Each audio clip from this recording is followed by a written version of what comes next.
Well, the World Bank says Africa is facing an ongoing endemic water and sanitation crisis. Only 62% of Africans have access to safe water and only 60% have access to adequate sanitation, the lowest rates in the world. The lack of clean water and basic sanitation is responsible for thousands of preventable child deaths each year. Millions more suffer from waterborne illnesses such as typhoid, worms, and diarrhea. To discuss these problems, I'm joined by Chris Williams, Executive Director of the Water Supply and Sanitation Collaborative Council.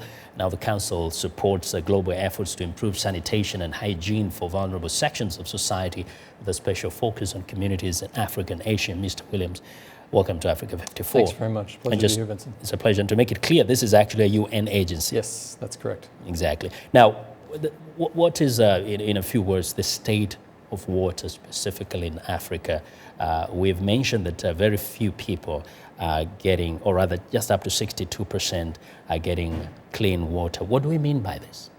Well, I'd like to challenge you somewhat. There's some statistics that show 60% lack access to basic sanitation and hygiene and access to safe drinking water. But this is an improvement. We're 75% is where we were 15 years ago. So I just want to preface that these numbers are daunting and it's an enormous challenge for the continent.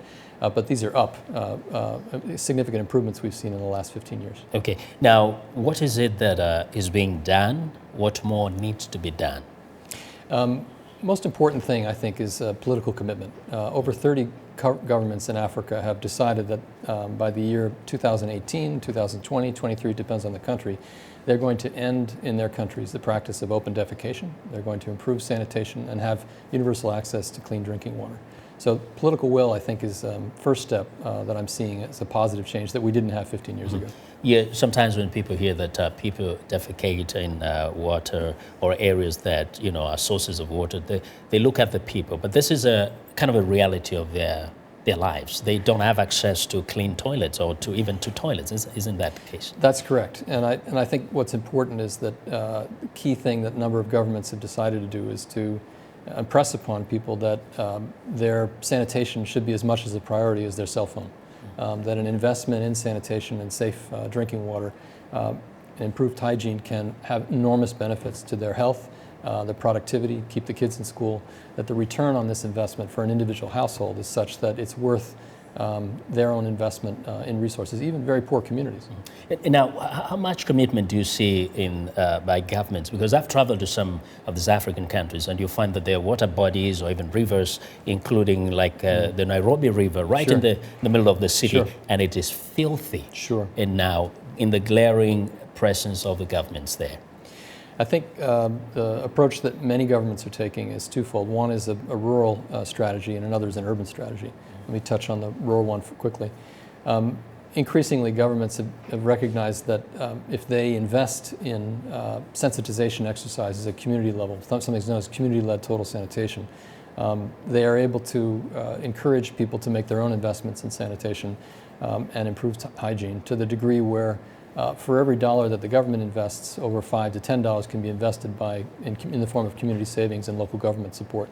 So what's happening in rural areas is, I think, an extraordinary innovation where 250,000 households per country over the last 5 years in these 30 countries I'm talking about have seen demonstrated increases in access to clean drinking water, sanitation, and hygiene. The urban question is a much greater one, and this is not simply the issue of sanitation and water as a particular service delivery mechanism, but associated challenges in terms of planning, in terms of governance, and in terms of land adjudication. These are a combination of things that need to be done. Urban systems are really the challenge, and the water and sanitation community in the sector is increasingly working with land experts, folks working on local government, as well as innovations in finance to look at strategies for urban planning. So the Nairobi River you're talking about is a larger challenge, but many governments, not just Kenya, are taking this on. But also very important to know that water is equal good health and economics. Exactly. Yeah. Well, Chris, thank you very much. I appreciate you being here today. Thanks very much. We enjoyed it. Just relax. Chris Williams is the Executive Director of Water Supply and Sanitation Collaborative Council. That's a UN agency. We want to know what you think about Africa 54 and the stories we covered during the conversation on Facebook. The address is Africa 54, and check out our headlines 24/7 on voaafrica.com.